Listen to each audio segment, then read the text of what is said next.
गुरु ब्रह्मा गुरु विष्णु गुरुर्देवो महेश्वर गुरु साक्षात् परम ब्रह्म तस्मै श्री गुरुवे नमः। सदाशिवसमारंभां शंकराचार्य मध्यमाम् अस्मदाचार्य पर्यन्तां वंदे गुरु परंपराम्। ओम श्री गुरुभ्यो नमः। ओम श्री परमात्मने नमः।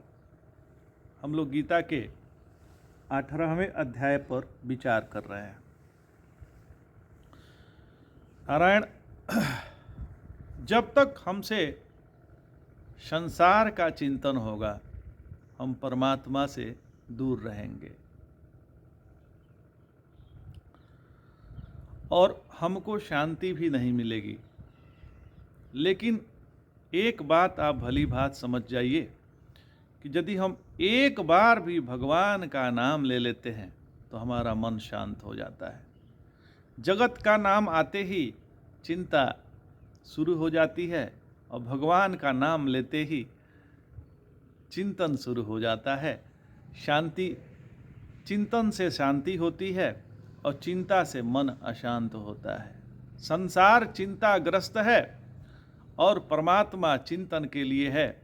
परमात्मा क्योंकि वह स्वयं स्वरूप है तो वह चिंतनीय होते हुए भी शांति देने वाला है। तो जिस जिस कार्य से हमारा मन अशांत होता है वह संसार है, और जिस कार्य से हमारा मन अपने ओर लौट आता है, शांति को प्राप्त होता है, वह परमात्मा का मार्ग है। अब इसको गलत तरीके से मत ले लीजिए कि हम गलत कार्य में प्रवृत्त होते हैं तो बड़े शांत मिलते हैं। तो ये तो राक्षस का सोच है, मनुष्य का यह सोच नहीं है, तो राक्षस वृत्ति है। देखिए, पहले एक कथा से शुरू करते हैं। कथा क्या, ये सत्य घटना है। हमको कल एक फ़ोन आया था। फ़ोन में ग्वालियर से था, कुछ लोग हमसे जुड़े हुए हैं। उन्होंने कहा कि महाराज, हमारी बेटी का जो है शादी हुई थी और शादी के बाद जो है ईगो प्रॉब्लम के चलते पति पत्नी में दुर्भावना हुई और वो उस लड़की को अपने घर से बाहर निकाल दिया, या ये घर से वो लेते आए होंगे, जो भी होगा। मतलब इस समय अदालत में केस चल रहा है, अदालती कार्रवाई चल रही है। तो कोई पंडित जी बता दिए कि आप जो है महाकाल में जप कराएंगे, वहाँ पर पूजा पाठ करवाएंगे तो शांति मिलेगी और शादीशुदा जिंदगी सुधरेगी, सही हो जाएगी आपकी लड़की का मंगल। आपका मंगल जो है वो है, तो मंगल की पूजा भी कराए वो महाकाल में। तो हमसे कहे कि हम क्या करें। तो पहले तो यह समझते हैं कि यह ऐसा हुआ क्यों।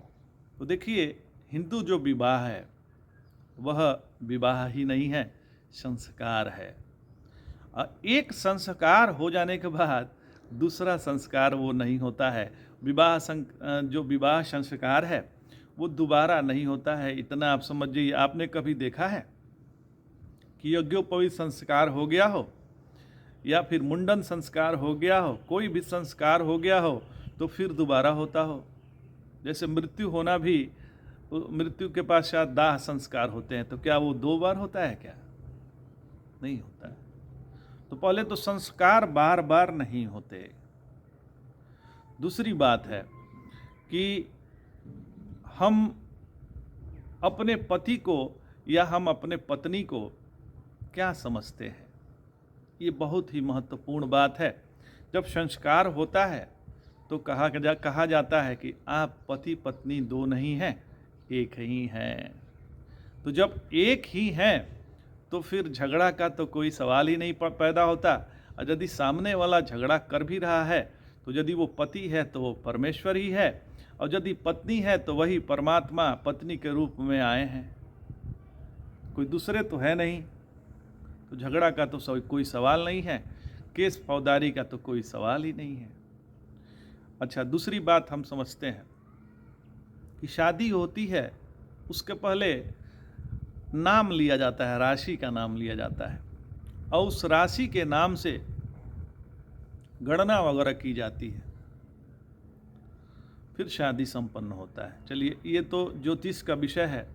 ज्योतिष हमारा विषय नहीं है। हमने उनसे यही कहा कि हम ज्योतिष के ज्ञाता नहीं हैं, उसका ज्ञान हमको नहीं है, तो हम ये तो नहीं कह सकते। लेकिन पति तो परमात्मा है, और शादी के बाद घर जो है लड़की का ससुराल ही है, नैहर नहीं है। नैहर में नहीं रहना है, माने अपने पिता के घर में नहीं रहना है। कोई फंक्शन पड़ गया, कोई शादी विवाह हो गया, ऐसा कुछ हो गया तो जाना जरूर पड़ेगा। भाई, माँ का घर है तो जाना कोई ख़राब नहीं है, लेकिन असली घर स्त्री का, उसका पति का ही घर होता है।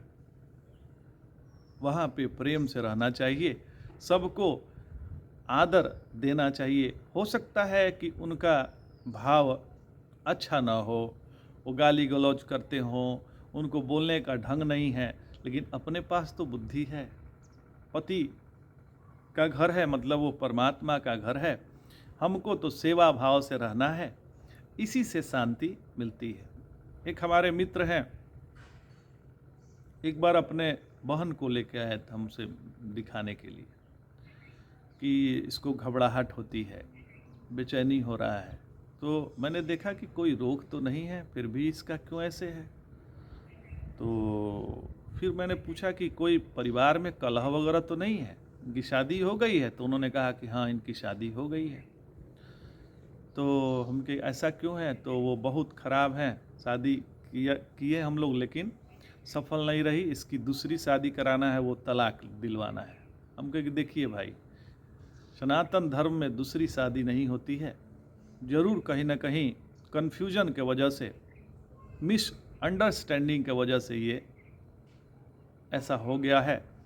तो सच सच बताइए कि क्या बात है। तो उन्होंने कहा कि लड़के का व्यवहार सही नहीं है, इसके लड़के के माता पिता का भी मेरे बहन से अच्छा व्यवहार नहीं है, बड़े उदंड हैं लोग। तो हमने कहा कि चलो एक बार चलते हैं और मिलते हैं लड़के वाले से कि लड़का कैसा है। तो हम उसके घर गए और बातचीत किए, तो पता चला महाराज कि लड़की में ही दोष है। हाँ, लड़के में दोष ये है कि वो उदंड था, इसमें कोई शक नहीं है, लेकिन लड़की भी कम उदंड नहीं थी। ये रहता कि ये कम उदंड होती। तो हमने कहा था इससे, लड़की के भाई से, कि वहाँ पे कोई झगड़ा वगड़ा मत करना, मेरा इज्जत करना, हम बोले बस वही सुनना। और लड़की वालों को तो कायदे से नम्र ही होना चाहिए, क्योंकि वो हमारे पूज्य हैं। जहाँ हमने लड़की ब्याह की है वो हमारे पूज्य हैं, उनके भी हम पूज्य हैं, वो उनका स्वभाव है। लेकिन हमारा तो, हमें थोड़ा सा विनम्र होना वहाँ आवश्यक होता है। तो हम वहाँ बड़ी बढ़िया से बात की। उन्होंने कहा कि देखिए, हमें कोई आपत्ति नहीं है, लड़की यहाँ रहे, समय से खाना खाए बनाए, सबसे बढ़िया से रहे। वही उसको बोलने ही नहीं आता। तो हमने यही किया कि अपनी बहन को यहाँ भेज दो। आज 2 बच्चे हैं, अच्छा खासा शहर में घर बन गया, परिवार बढ़िया हो गया। वही उस समय तलाक की स्थिति आ गई थी, केवल छोटी बात से। तो हम सोचते हैं कि ये शादी हमारी खराब हो गई, चलो दूसरी शादी करके खुश रह लेंगे। ऐसा नहीं है, शादी से तो कोई खुश नहीं रह सकता महाराज। हमारे जीवन में यदि हम एकात्म जीवन से खुश नहीं हैं, हमें भोग की लालसा है, कामना है, काम वासना हमारी है, तो हमें उस काम वासना को एक जगह करने के लिए क्या करना चाहिए कि शादी करना चाहिए। ठीक है, शादी आप कर लिए। शादी के बाद पति पत्नी में, पत्नी पति में ईश्वर की भावना करें। और जो काम वासना संसार में जो कामना थी, संसार के स्त्रियों को देखकर या स्त्री पुरुषों को देखकर जो काम वासना थी, वो एक जगह आ जाना चाहिए कि ये हमारी पत्नी है, अब इसी के संग हमें संग करना है, या हमारे पति हैं इनके संग ही संग करना है। तो वो हमारी काम वासना एक जगह स्थिर हो जाती है, फिर धीरे धीरे उससे आप उपरत हो जाते हैं, फिर वो ब्रह्मचारी ही कहलाते हैं। ऐसे गृहस्थ जो है सदगृहस्थ ब्रह्मचारी ही होते हैं, जो एक पत्नी व्रता हैं या एक पति व्रता हैं, इसीलिए शादी होती है। और उसके बाद भी यदि हम छोटी छोटी बातों को लेकर दुखित होते हैं तो इसका मतलब है कि आप अपने पति को परमेश्वर नहीं माने हैं, और आप अपनी पत्नी को परमात्मा के ही रूप में स्वीकार नहीं किए हैं। आपका पुत्र भी वही परमात्मा है,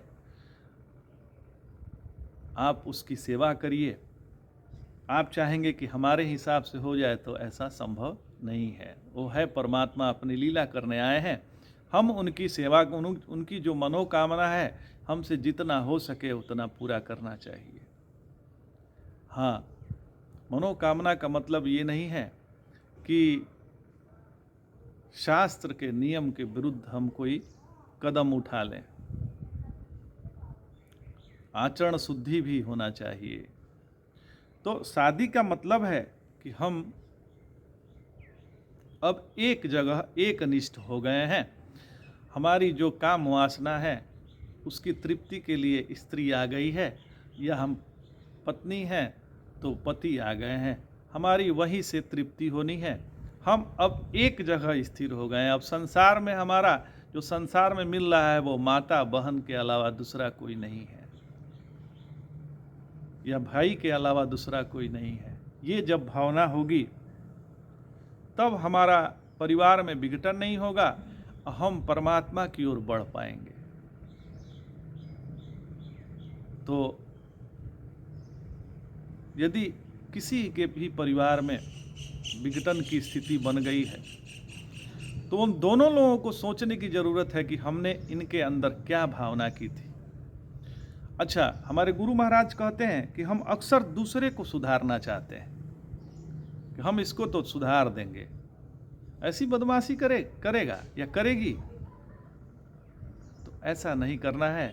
हम दूसरे को सुधार नहीं कर सकते महाराज, अपने आप को सुधार सकते हैं। सुधार स्वयं सिद्ध है। हम सामने वाले को नहीं सुधार सकते। सामने वाला तो सुधरा हुआ है, हम ही बिगड़े हुए हैं महाराज। सामने वाला तो परमात्मा है। जैसे हम अक्सर कहते हैं, मतलब ऐसा जब बोलते हैं तो आप ये मत समझिएगा कि हम कहते हैं, ऐसा गुरु महाराज हमसे कहते हैं कि देखो ये संसार जो है, संसार को हमें नहीं सुधारना है। संसार तो परमात्मा स्वरूप है। सुधार स्वयं को करना है, स्वयं के वाणी पर विराम लगाना है। हमारी वाणी ऐसी होनी चाहिए कि उसमें थोड़ा सा चीनी घोल लीजिए महाराज, थोड़ा अच्छा बोल लीजिए, उल्टी बोली ना हो जाए, किसी को दुख ना हो जाए आपके वाणी से, ऐसा बोली होना चाहिए।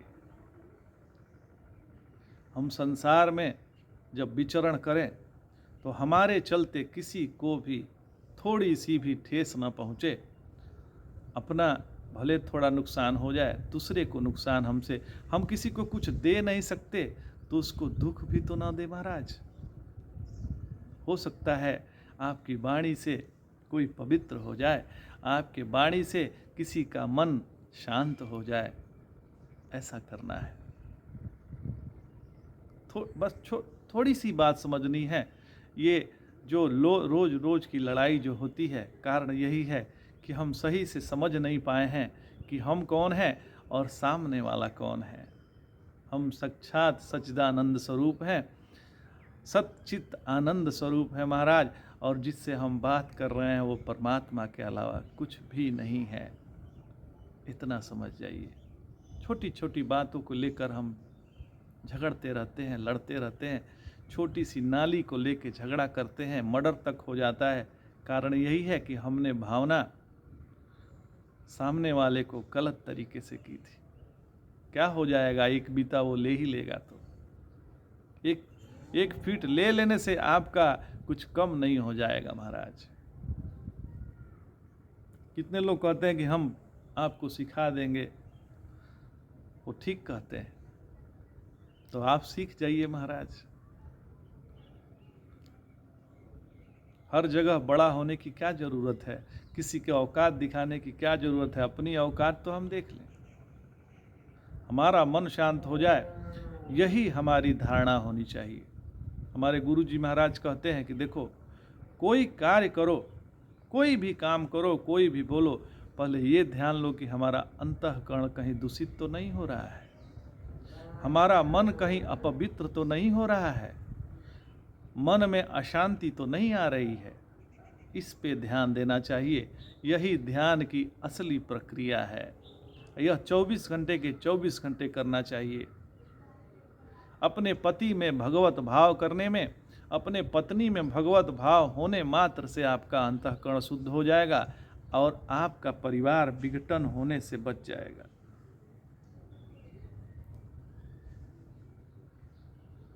तो इस पे थोड़ा ध्यान देने की जरूरत है। हम लोग आज एक श्लोक ले लेते हैं, 18वां अध्याय का 5वां श्लोक। भगवान कह रहे हैं, यज्ञदान तपः कर्म न त्याज्यम कार्यमेव तत् यज्ञोदानम तपश्चैव पावनानि मनीषिणाम। भगवान कह रहे हैं कि ये जो यज्ञ है, दान है, तप है, इस कर्मों का त्याग नहीं करना चाहिए। प्रत्युत उनको तो करना ही चाहिए, क्योंकि यज्ञ, दान और तप ये तीनों ही कर्म मनुष्यों को पवित्र करने वाले हैं। तो ऐसे जो कर्म हैं जिससे हमारा मन पवित्र होता है, वो कर्म छोड़ना नहीं है। जैसे जो सन्यासी लोग हैं, उनका यज्ञ क्या है? सत्संग है। नित्य सत्संग कर रहे हैं, लोगों को शास्त्रों की बात बतला रहे हैं, तो वो यह यज्ञ है। गृहस्थ का क्या यज्ञ है? तो गृहस्थ का यज्ञ है कि अपने परिवार को, परिवार की जो मुख्य जरूरत चीजें हैं, भोजन की सामग्री है, भोजन की व्यवस्था है, और जो जरूरी चीजें हैं उनकी व्यवस्था करना गृहस्थ का यज्ञ है। वैसे सभी के लिए जप यज्ञ है, संध्या वंदन तो सबके लिए है, चाहे आप ब्रह्मचारी हों, चाहे आप गृहस्थ हों, चाहे आप वानप्रस्थी हों या फिर सन्यासी हों, आपको तो संध्या कर्म करना ही चाहिए। जो आपको गुरु मंत्र मिला है, उस मंत्र का जप तो आवश्यक है। तो द्विज को तो मंत्र मिला है गायत्री का, तो गायत्री का नित्य जप आवश्यक है। यह जप जो है, यही तप है, ये आपका तप है। इससे आपका अंतःकरण कभी भी दूषित नहीं होगा। तो ये पवित्र करने वाला चीज़ तो सभी के लिए जरूरी है, ये तो करना ही चाहिए। इससे हम पवित्र होते हैं। तो जिस कार्य से हम पवित्र होते हैं, जिससे हमारा अंतःकरण का निर्माण होता है, वो करणीय है, उसको तो हमें करना ही चाहिए। जिससे हमारा अंतःकरण का निर्माण नहीं हो रहा है, दूषित हो रहा है, वो कर्म नहीं करना चाहिए। तो जितनी कामना युक्त कर्म है, उससे हमारा अंतःकरण दूषित होता है। काम्य कर्मों को हमें नहीं करना चाहिए। आज इतना ही महाराज। जय जय शंकर, हर हर शंकर, नमामि शंकर, भजामि शंकर, नमः पार्वती पतये, हर हर महादेव, शंभो।